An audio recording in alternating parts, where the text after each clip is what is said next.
Hi. I just connected with myself for 2 hours. I split it up in 1 hour sessions, so two 1 hour sessions. And I was practicing self love, self connection, self acceptance. And I just observed whenever my thoughts were trying to take over. I think we're under the illusion that the mind controls everything. Well, the mind controls everything if you let it. We don't have as much control with our mind as our mind would want. Put it that way. Of course, we need our mind to do tasks, to talk, obviously, for me to do this right now, to do whatever, but it's a tool, and it's not everything.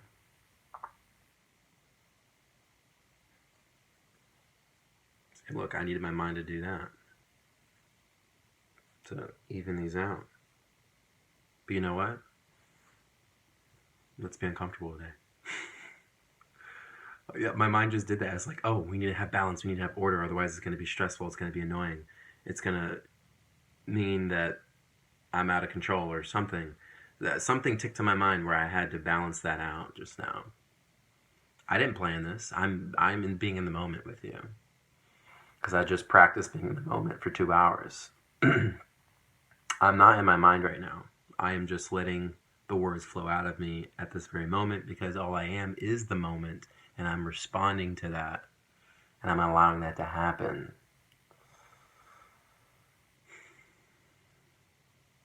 I learned today that we are not separate from the love that we seek. Whenever we're in pain, there is a belief that we're holding in our way of freedom and accessing the love within us. Whenever we let go of addictions and distractions, old stories, limiting beliefs, we feel like we're dying. We've identified with our worries and problems and thoughts and stories and all that stuff for so long. We feel like we're dying. We're having pain. Because either we're trying to make something true that isn't true, that doesn't align with us, happen, or we're letting go of something that no longer serves us.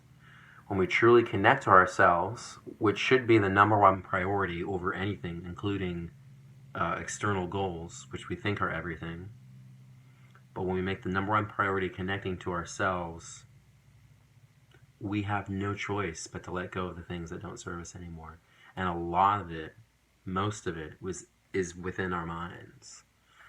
And that can be so hard to wrap our heads around because we've identified with mind constructed concepts for so long. And even someone who meditates, connects with nature, is around self connected people, eats healthy, does all these self love things, can still fall into that. That's how powerful the brainwashing has been. But it doesn't have to be, oh, we have to spend another half a lifetime undoing it. We can literally just choose in any moment to connect to ourselves, to step into things that expand us, or to step into things that keep the fear alive. I saw this interesting statement in Kyle Cease's book, and it said, fear tends to want to be right rather than happy. Fear wants the limiting belief that it holds on to be true. It wants to be right, so it can justify itself for being there in the first place. And fear also tries to find other things, it tries to find other fears to justify it, to make it feel better about itself. Kind of like the misery loves company, old age concept. Age old concept, I should say. And I also realized today that whenever we're doing something or in a relationship with somebody, whether it be friendship, family, romantic, whatever it may be, we are usually trying to seek love. We think we're trying to seek love from them that we can't get ourselves. But what we're really doing is we're trying to find things that match the level of love that we already give ourselves. We are trying to find things, situations, people that match the level of love that we give ourselves, because we cannot accept the love. We can't accept the level of love outside of ourselves that we don't actually give ourselves. I can't enter into a grade A situation or just a business opportunity, let's say, that is bigger than the self-love I give myself. I can't enter into something that requires me to be so self-actualized and self-loved if I don't already give that to myself. I won't be able to accept it. I'll come up with things to self-sabotage it. Oh, I'm not worthy of this. Oh, I don't have enough skills for this business opportunity, or I don't have enough experience. I'll do anything. Oh, I'm gonna screw up the interview, or I'm gonna blow the opportunity to go get that thing, or that relationship I'm dying to have, the perfect partner. I'm gonna figure out ways to self-sabotage so my fear can be right and I can stay small. I don't have to expand. I think people put things off and try to always get somewhere else, or try to get something else, or try to be in a different state than they are now, so they don't have to access the love and the joy that they already have within themselves. It's always just out of reach.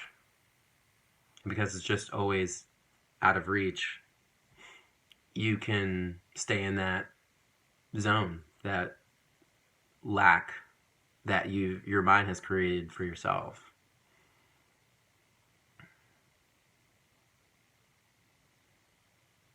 If you're constantly identifying with a state of inadequacy or stagnancy or mediocrity, you will find things to keep yourself there.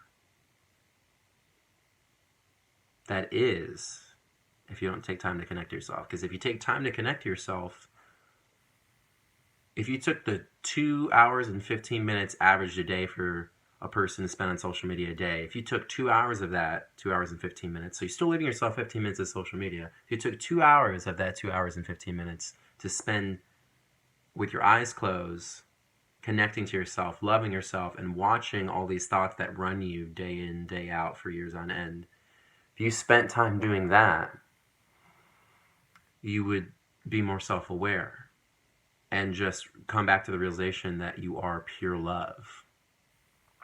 You are not separate from the love that you seek. People don't chase money, relationships, sex, possessions, positions, fame, all this stuff. They don't seek that stuff for the things that themselves. They seek them because they think they're going to give them the feelings that they desire. But the feelings that they want are instantly accessible and coming out of them at all times. They just ignore them. It's harder to stay limited, distracted, and addicted, I should say, than to just sit and accept yourself. There is nothing more you can do, say, or think, or achieve, or get that will make you any more worthy of self-love than this present moment. My mind exploded when I figured that out. And it's something that I need to connect to every day. I want to connect to every day, because I can easily forget that. And it's not like this, oh, I gotta overcome this old habit that I do all the time. No, it's not about that. It's about just being in a state, entering into a state of being rather than doing. We're constantly I think the majority of people are always caught up into doing more rather than just being what they already are, which is so much more than they can imagine. They're always caught up in doing things rather than just being. And that's what I'm really talking about. And it sounds hippy dippy, but the more you explore it, the more you think about it, the more you just allow it, there's truth in love pouring out of you at all times. And at any given moment, or any part of yourself, because you are the moment, you can just accept that love, that truth. And when you do things that excite you and that are effortless, life is so happy. You are happy. You don't have to achieve something, do something, get someone's approval, get a certain job, have a certain amount of money, do what society tells you, avoid this, avoid that. You don't have to do all those things to feel that love. That's all we're trying to do. Every human being, aside from basic survival needs, just wants two things: love and recognition. If you give yourself that love and recognition every day and make that the number one priority every day, regardless of what's going on, you can make it happen. If you spend, the average person spends 2.25 hours a day on social media, 4 hours plus on their mobile phone, and at least 10 to 11 hours just staring at a screen in general. I think we can take some of that time out of the times that we work, our social life, our commitments to family, our marriages, our relationships, all that stuff, eating, sleeping, taking care of ourselves. I think we can devote an hour to 2 hours a day. I think 2 hours is possible most days to connect to ourselves. How much pain and misery and broken expectations do people go through not knowing themselves and doing things that they should be doing? I realize today that if I'm worried about what I should be doing or how to do something, I'm out of alignment, and I just need to sit and align with myself. And it sounds crazy, and it sounds like you're just being a lazy ass and not doing anything for 2 hours, but you're really doing a lot because you are viewing your thoughts as separate from yourself. If you identify with all your thoughts, you are going to be miserable. Your thoughts are going constantly creating and destroying things and trying to fix or get things. Constantly. Mind's a very powerful thing, but it's not perfect. But that's part of the love that you are. You have to let the mind do its own thing and just love it. Just sit with it. Don't fight it. Just love it and let it sit. And eventually things start coming out of you. Answers start to find you. Fulfillment, purpose, answers find you. And then once you've connected to that spot, you respond to that stuff. And that's it. If you ever get stuck or if you're ever in pain, you're just going through the process of letting go of things that don't serve you. I know today was really long, but I just wanted to get that out. I've been reading and meditating a lot, and those are some things I wanted to get off my chest today. Stay sexy, friends. Keep meditating. Keep self-connecting. Keep self-loving. And keep projecting that love into the world.